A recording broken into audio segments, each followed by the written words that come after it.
What are you doing just sitting around? It's time to start making some more videos. We gotta get you back into shape. Spiritual shape. Let's go. Oh yeah. And Stan, you're coming too. All right, lift the feet of hope. Let it out. One more. More. That's what I'm talking about. Come on, Nate. Welcome to Ground Zero. Is it the #1 podcast or what? Yes, sir. Come on. Come on. Don't quit. Don't quit. That tempo chisel. Yeah. Like and subscribe. Like and subscribe. Like and subscribe. Come on. Welcome to Ground Zero, the #1 Christian discussion channel, lifestyle, not a podcast. That's right. I'm Nate Dogg. We got Marky Mark, we got Luke, and we got the man, the myth, and the legend, Joshua Brown. In the hot seat.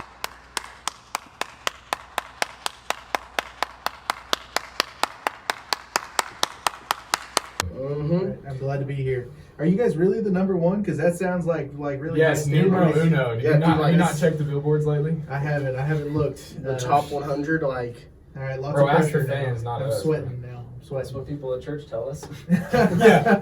you guys are Ground Zero. I get the old time. I always have an old lady at my church like, I watch your videos. And I'm like, thank you. Yeah, my mom does. Today we're doing something a little bit different. We're doing an interview for Josh. And so how I know Josh is I work with this guy, sadly. No, I'm joking. He sadly works with me. But I work with Josh, and I actually went to high school with him. I was a freshie when he was a senior. So, fun fact, Luke knows Josh. Yeah, I know him from Shiloh mainly. It's just like my church that I had my upbringing there, and definitely a big spiritual influence. I remember him from high school a lot, just as being like the older cool guy, and like all his brothers, like the Browns, being the people who like played golf and disc golf and like, you know, the cool ones. And then Barry being like really cool mechanic guy that was like our youth pastor. But yeah, for sure. Yeah. And I've seen you around a bunch of different places, but my most significant memory was we had a dodgeball tournament in Valley Springs, and we were the last remaining team, and my team lost, his team won. I'm not bitter, but, you know, past it. But that's where I know you from, and it's all in the past. It's fine. And so, while we're interviewing Josh, as he's a youth pastor at church, I'll let you give yourself a description, and then we'll jump in and interview you then. All right, so put me on the spot. That's awesome. Yes. My name's Josh, as you guys have heard. I am 23 years old, married, got 1 kid. Lived in Harrison all my life. Went to school with these two. I think I might have gone to school with you, but I'm not positive. I don't know for sure. So, But been in Harrison all my life. I got my own podcast that I do. I'm a youth pastor. That's pretty much all there is to it. I mean, I'm just kind of seeing what God wants me to do. I mean, I'm only 23, so I still got a lot of life ahead of me. Knock on wood. I hope.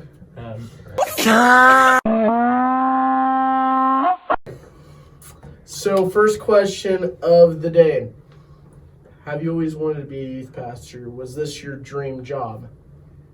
Oh, is this my dream job? I don't think anybody, as a kid, wants to be a youth pastor. That's fair. I don't know that there's any kid that I know, other than maybe, one weirdo at my church that's like, I want to be a youth pastor when I grow up. It's like, when people have a desire to go into ministry, they see it as, I want to do, full-time senior pastor or worship pastor, or I want to be the tech guy at a church. Nobody volunteers to do youth ministry. I mean, you do, but that's because you're crazy. I am pretty crazy. But, I don't know. I wouldn't say it's always been my dream. To be honest with you, when I first started, I didn't even enjoy it. So, it definitely hasn't always been my dream. Now, I don't know that I would have a dream job now, but I love it. I love every minute of it. It's been 4 years of awesome, and I wouldn't take it back or anything, but I don't know. It definitely on life's list of fun things to do, being a youth pastor is not number one. Like it's not the number one fun thing in the world to do. It's rewarding for sure, but it's just, and it can be fun. You know, like hanging out with teenagers all day can be awesome. Going to summer camp, as stressful it is, it's awesome.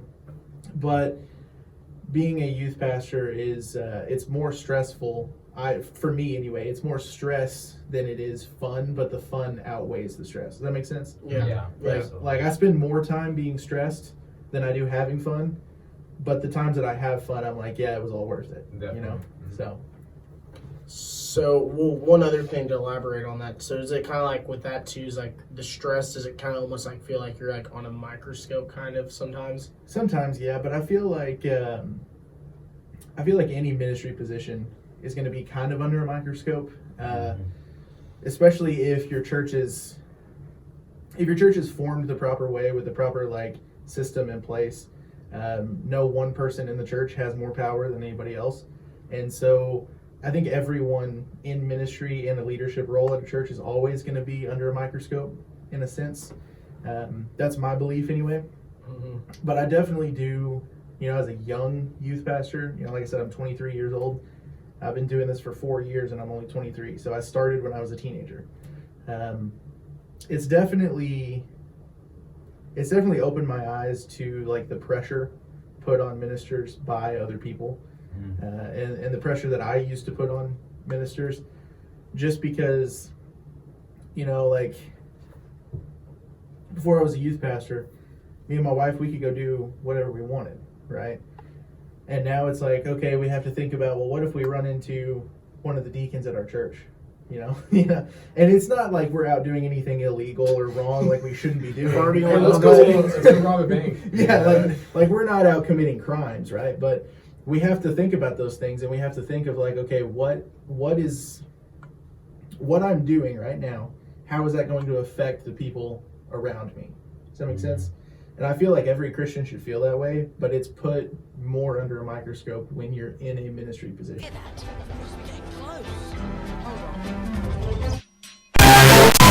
So let's get back into this. So, you know, you were talking about being under a microscope and just being careful of where to go, you know, what I was thinking was one point I went to Starbucks when I was younger, and I had a person at my church chew me out over it about, you know, just the fact that, you know, that they don't support, there's like a whole controversy. I don't know all the controversy there, but, you know, it just kind of goes back to a legalistic point of view and stuff, you know, so. Well, that's true. I think that, you know, people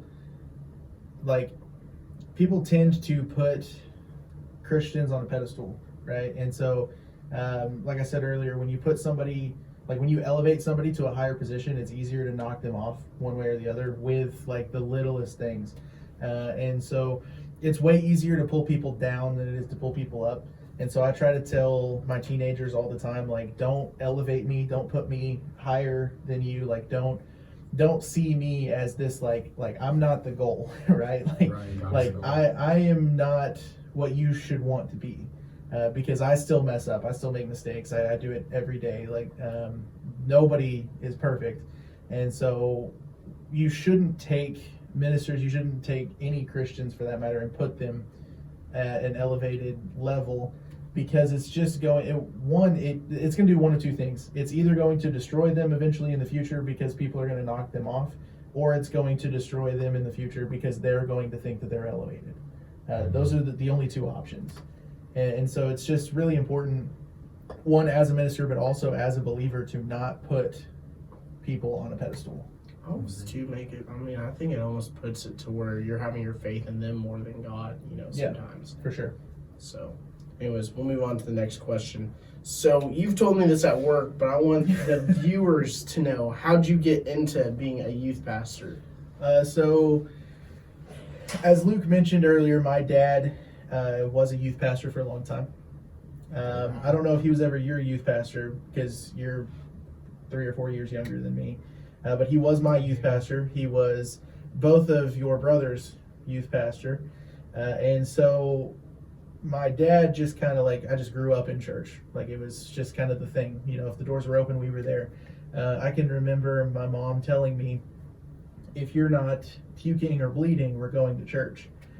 And so it's just, for as long as I can remember, I've been in church. But like I said, it was never really a dream to be in ministry at all, let alone be a youth pastor. And my dad did it for 7 years, and then my brother, my oldest brother, there's 3 of us, my oldest brother, became a youth pastor. And when I graduated, my senior year, I graduated high school, my brother moved like 6 months after I graduated. He moved to Kansas City and left our church. And everybody was like, oh, are you going to fill his shoes? Are you going to step in and take over? And I was like, no, I don't want to do that. I don't want to do that at all. And we had, the following year, we went to an event called Young Christians Weekend at Silver Dollar City.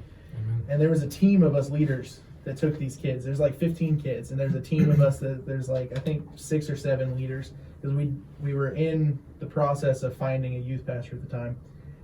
And the leaders, we all got together at lunch, and I was like, hey, send me all the pictures you've got, and I'll post them on social media, and I'll start running our youth group social media stuff. And they were like, okay, that's cool. So I called my brother, who was the youth pastor, and I was like, hey, can you send me the passwords for this stuff so I can log in? And he was like, I don't have them, but our senior pastor does. So I called him, and he was like, yeah, I'll give them to you. Just come to my office on Wednesday. I want to talk to you. And so it's like one of those moments where it's like when you're in school and somebody, like the principal says to come to their office, you just like, you get this bad feeling in the pit of your stomach. Well, that feeling doesn't go away when the preacher says, can you come to my office? Like when the pastor's like, I need to see you on Wednesday.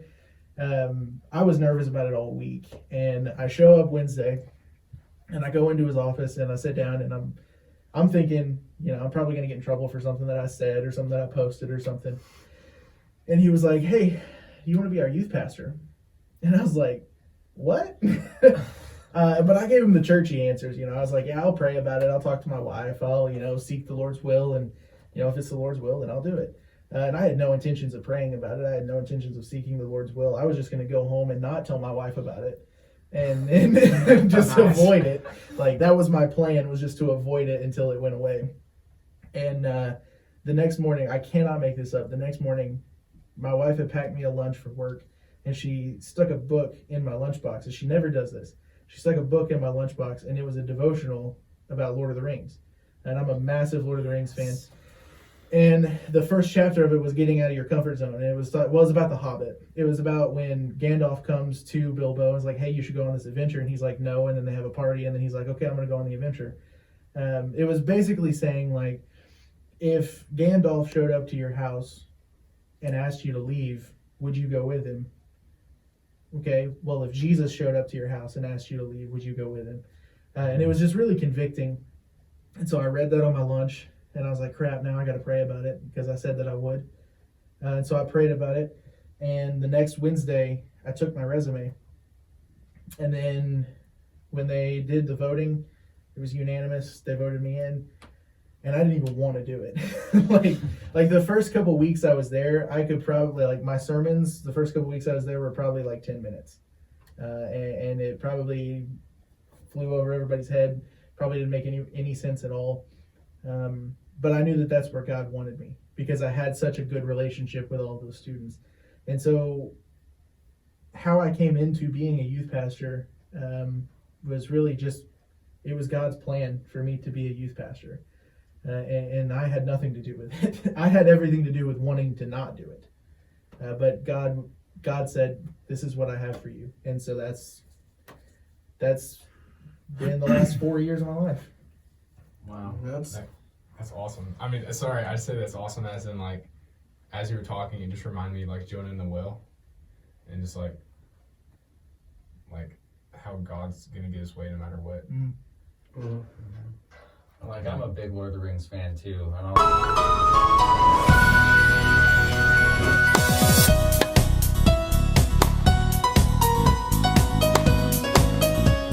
say that part of the story has ministered to me before. Like, I got finished watching The Hobbit, and I thought about I just love stories like that. Like, I don't know if you've heard of like Secret Life of Walter Mitty and like movies like that where this person is very shy and doesn't want to get out of their comfort zone, and finally they take a step and then they just get swept off into this fantastic journey. And like that has ministered to me because I'm like very much like that. I like my comfort zone, and I usually am hesitant to step out, and like that story has actually encouraged me to step out for God in certain ways. So It's awesome and cool. I'm glad that I'm not the only one who's used nerd stuff to also preach the gospel. yes, so many ways to apply it. Dude, honestly, it's true. True that.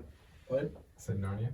Yes. Mhm. I wish, honestly, I wish they would have finished that series, but we're gonna get off on that. Keep talking about it. Star Wars. Star Wars is the best. Yes, it is, and DC Comics. But funny or I don't know why I put or funny experiences that you've had in youth ministry. So funny experiences. There's plenty of like just funny experiences, but two that really stick out in my memory. We had a lock-in. We always do. Our youth group does 2 lock-ins a year. We do one at the end of the school year and one at the beginning of the school year. Get them both done in the summer. We don't have to deal with it the rest of the year. Well, at the one at the end of the school year, they wanted to play hide and seek, and I was like, "That's fine. We can play hide and seek. We do it every time. Buddy system, girls with girls, guys with guys. Go hide." Well, we had these 2 girls that, I mean, tiny little girls. Like, I mean, probably like 90 pounds, like itty bitty little girls.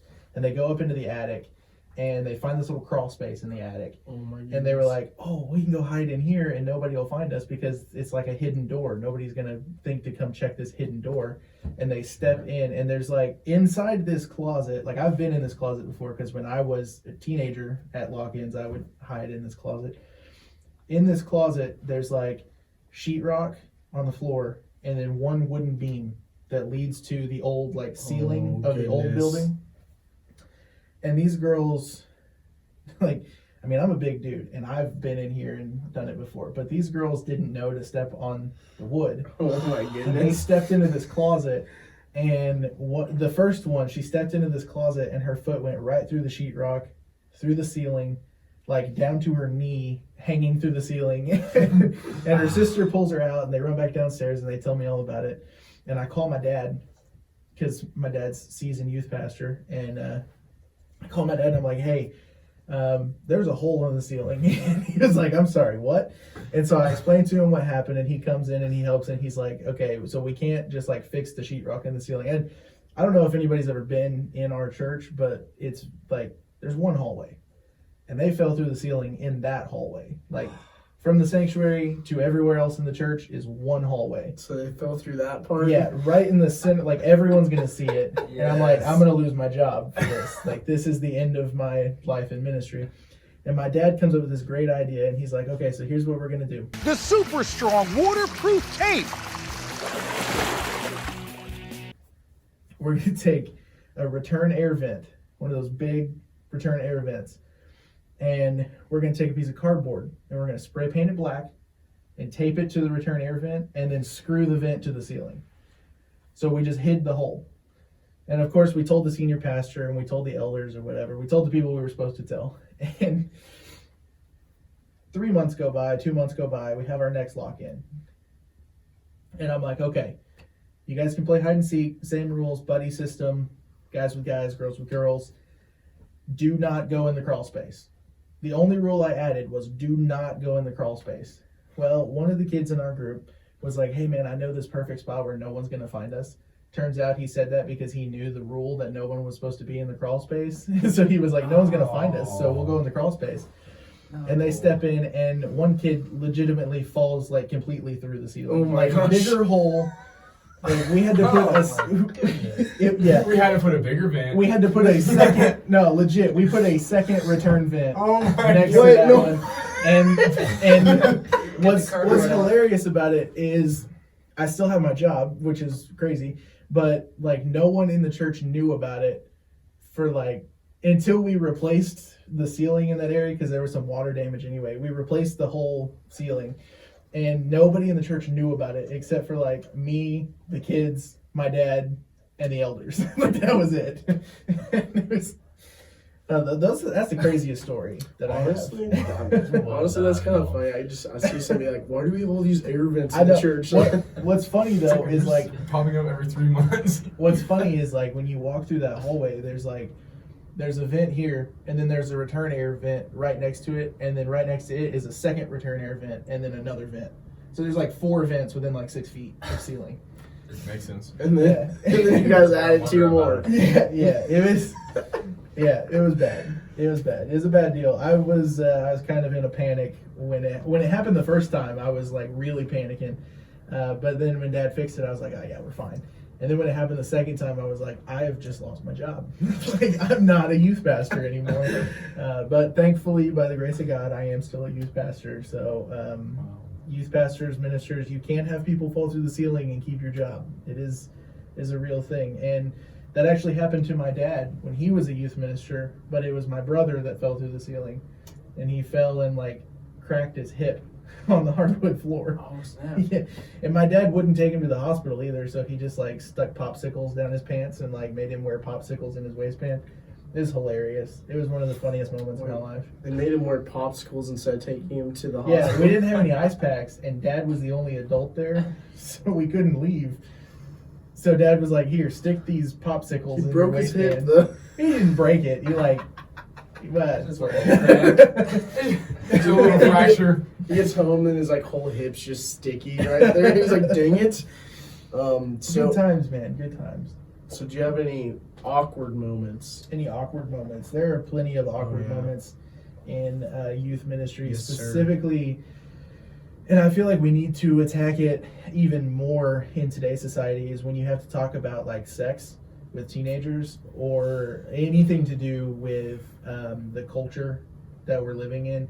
Anytime you talk about the culture, it's just awkward because the teenagers think that they know what you're going to say, and you think that you know what you're going to say, and then you get in there and you're like, I have no idea what I'm going to say. And so I would say I haven't had any like just like super awkward moments because for the most part, most of the conversations I have with teenagers are just like pretty straightforward, straight to the point.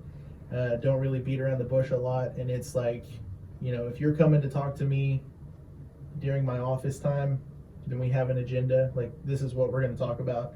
We're not going to like diddle around. You're going to come tell me what we need to talk about, and then we're going to talk about it. But anytime that you have to preach or teach on sexuality or alcohol or drugs, it can get pretty awkward because, and like, it's going to sound weird, but like, as a youth pastor, you always know that there's 1 or 2 kids, like you always know what's going on in the group, right? Oh yeah. Like, you can read the room. Yeah, like the kids don't think you can know. They don't think that you do know, but you know, right? Like, you know which ones are doing what things. It's not like you're stalking them, but you can just tell by body language and the way that they're talking and things that they're talking about, you know what's going on.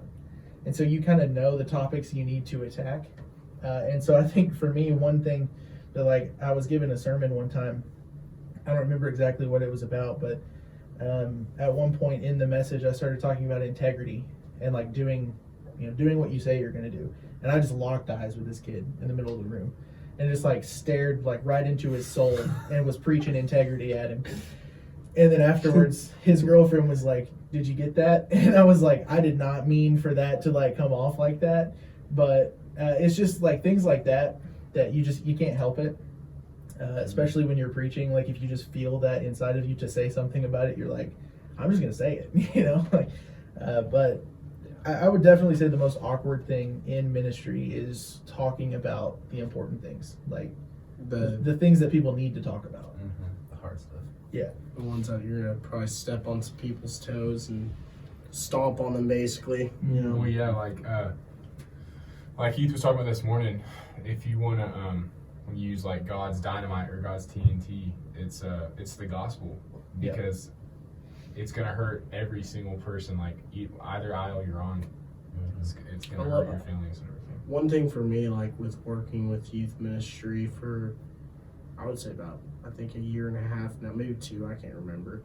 It's been that long. But one thing is, I think is very funny with some teens is they'll make that point of, well, I feel like this. I feel, they don't have any. They're on thin ice. They don't have any structure. They don't have any foundation of why they think this way, or why they don't have a biblical foundation. And that's one thing is it's hard too with some of those kids that's never been raised in church, and just getting them in there and trying to get them to, I think the last 2 sermons I've preached, I basically said, if you want to know about God, you need to read this Bible. And I pulled up like 10 different scriptures about reading the Bible. And I feel so bad because some of them, they always tell me, I want to have a close relationship with God. I'm like, well, read the Bible. I'm like, I almost scream it at them, I'm like, read the Bible. You need to read it or you're not going to have anything, You're not going to have an intimate relationship with God if you don't know Him, because you have to read the Bible to know Him. And it's how God speaks. I think one thing that's funny, it's not necessarily awkward, but it's always like there's some like tension when God uses you to convict someone. And what I mean by that is like whether you're preaching or like small group study or like counseling one-on-one, anytime that God speaks through you to a person, they're going, like teenagers especially, they're going to shut down. Right? Like when they are convicted, you can't convict them. When they are convicted by the Spirit speaking through you, they will shut down. And that's always a little bit awkward. When you nail it on the head and they just stop talking and you're like, oh, I got it now. And you start peeling back the layers. The first couple of conversations after that are a little bit awkward.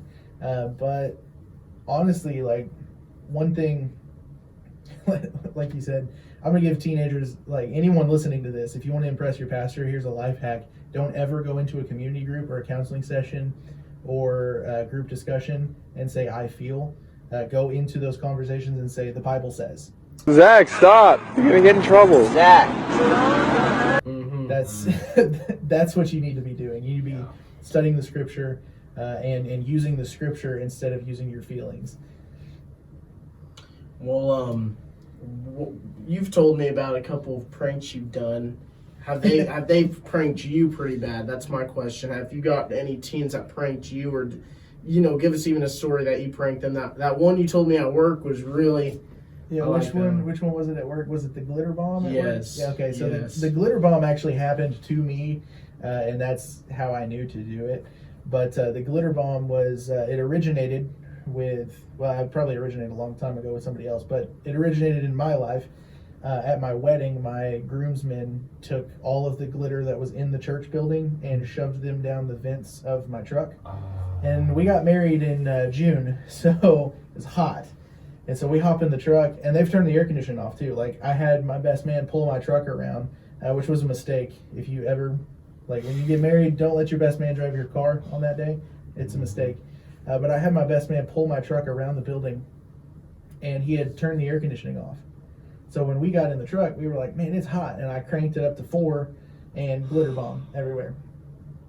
Well, I used that knowledge, and one of the kids in the group got, it wasn't a new truck, it was an older truck, but it was new to him.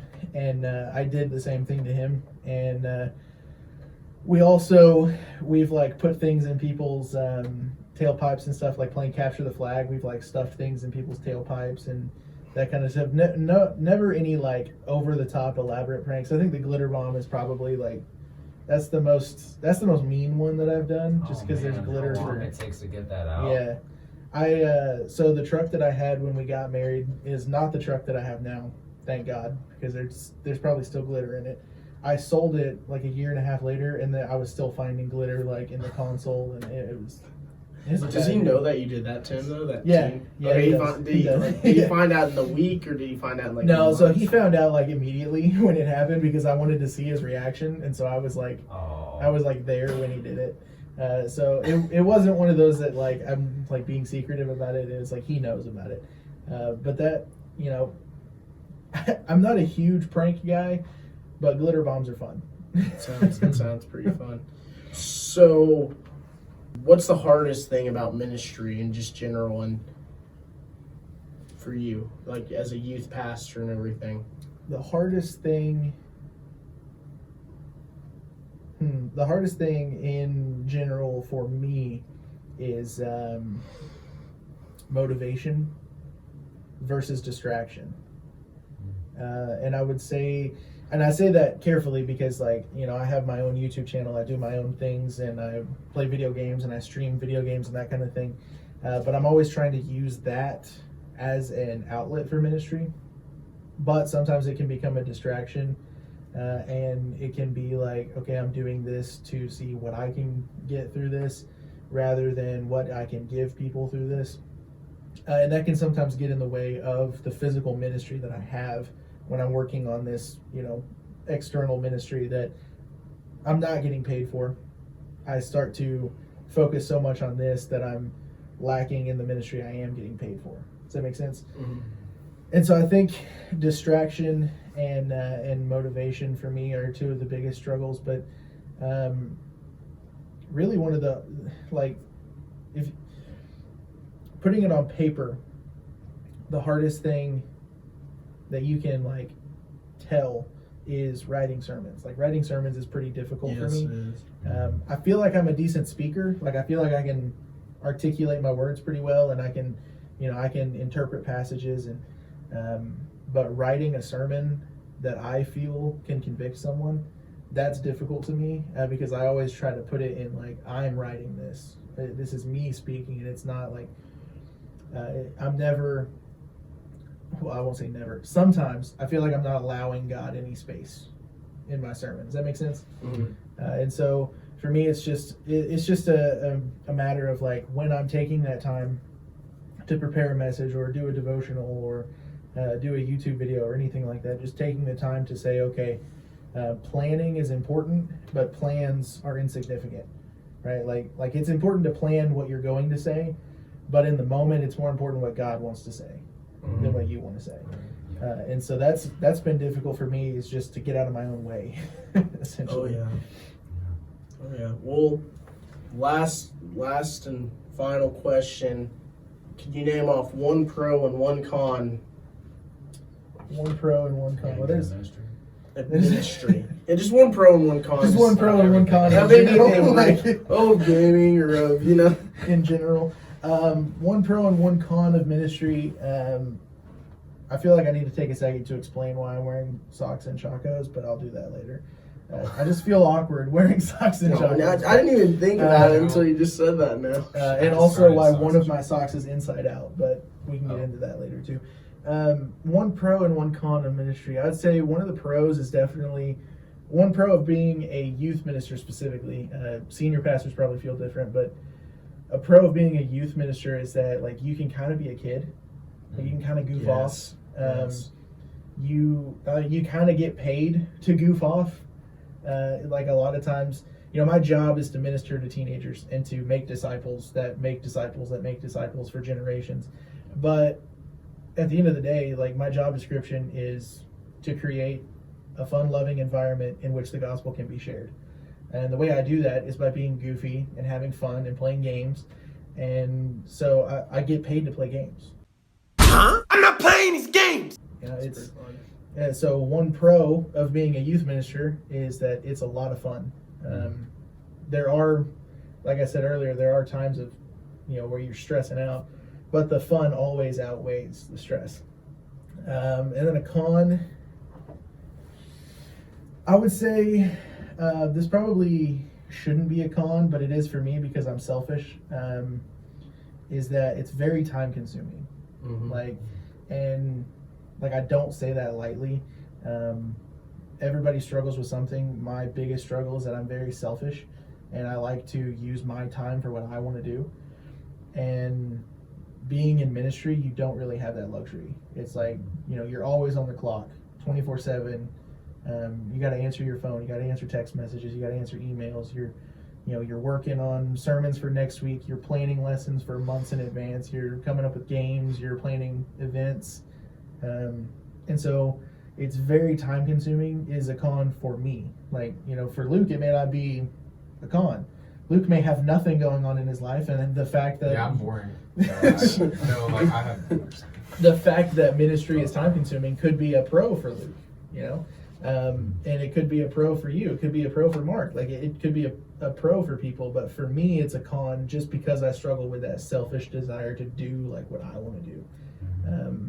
Whether it's, you know, going and playing around a golf or playing Call of Duty for 3 hours, like I just don't have the time to do those things unless, you know, I feel like I've structured it pretty well to where I have a good balance of work and life, but and, you know, ministry is a 24/7, like 365 days.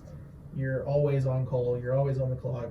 Nothing is ever like, you never get time off unless you take a vacation and like leave the country. Like And have your phones turned off. yeah, like Oh man, we left our phones at home. No. Incognito. I actually, even like last year when we went on vacation to St. Louis, me and my wife and our son, we went to St. Louis to watch a baseball game, and we went up on a Thursday. So I preached Wednesday night, took off Thursday and Friday, and we left town Thursday morning. We got up there Thursday morning. We left really early Thursday, and we got to the zoo in St. Louis by like 9. And Thursday evening, I was on the phone for 3 hours with a student. So it was like, it wasn't like my whole vacation was shot, but it was like 3 hours of that evening that I had planned to just spend time with my wife and my son. And it wasn't shot, you know, because I got to do the Lord's work, but, you know, 3 hours unscheduled, just out of the blue. And so it's just stuff like that it's like, it can be frustrating, but it's also at the same time, like, that's a major blessing. To be someone that students are like, I can call that guy anytime I need anything, you know? And like, that sounds like I'm tooting my own horn, but like, I feel like that's what ministers should be. Ministers should be the type of person that anyone, not just students, but anyone in any walk of life can say, okay, it's 3 o'clock in the morning and I'm drunk and I need a ride. I'm going to call the pastor. You know, like, it may not be the first person that they call, but right, like, it should be a name that comes to mind of like, that person's going to be there for me, you know. And we as Christians, as ministers, we have to understand that we can't be judgmental in those situations, and we can't be like rushing it, you know. I probably could have been done with that phone call in like 45 minutes, but I wasn't. You just sat there and Yeah. listened.